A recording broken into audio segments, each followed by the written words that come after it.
दर्शक बंधु आज आपण मैंने तोरी पाई तो पाई सीरियल एक जबरदस्त एपिसोड देखापी पाइबे। आज एपिसोड रे आपण मैंने देखापी पाइबे आज चिकी आज समस्त सामने जितेबले गणेश पूजा प्रोग्राम चली समस्त सामने चिकी आज निजर प्रमाण कर सारी से जानकीर प्रकृत झील श्रिया बोली।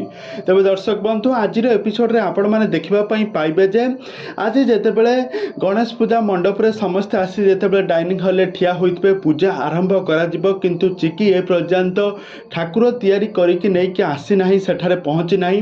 जेजेमा रुही जेजेमा को कहूबा जे जेजेमा एबे तो आपण सर्तर तो एबे तो आपण तो पूरा सर्त तो मु राजी होइजिबी। तो यापर रुही सेठारे जेजेमा को कहूबा जेजेमा आपण कहवा अनुसार एबे शर्त अनुसार एबे चिकी कौन तार सिंदूर आउ तार राम को मो हाथ टेकीदेव। आपण तो सठिक भाव में कही जे से जदि गणेश पूजा निज हाथ में मूर्ति तैयारी कर ठीक समय न पहुँची पारे ताहले एमिति किछि करिबा पई एकथा सुनिबा परे हठात सेठारु चिकी आसी कहइबो मु एहा केबे भी हबा पई देबी नाही कहि निज हाथ में मूर्ति धरी आसी सेठारे पहुँची जिवो आ समस्त को सेठारे चकित करदेबो। आ समस्ते तांकु देखि राम जेजेमा रुही आउ रुहीर सासू समस्ते देखि बहुत आश्चर्य हो जिबा। आज समस्त सामने चिकी आज गोहू गोटे बहुत बड़ पर्दाफाश करदेव। चिकी आज कहइबो जेजेमा मु आपणक सामने मु आज तो मोर सबू आपण सर्तर मु राजी होगली निज हाथ में गणेश मूर्ति तैयारी करी ठीक समय आसी पहुँची जाइए।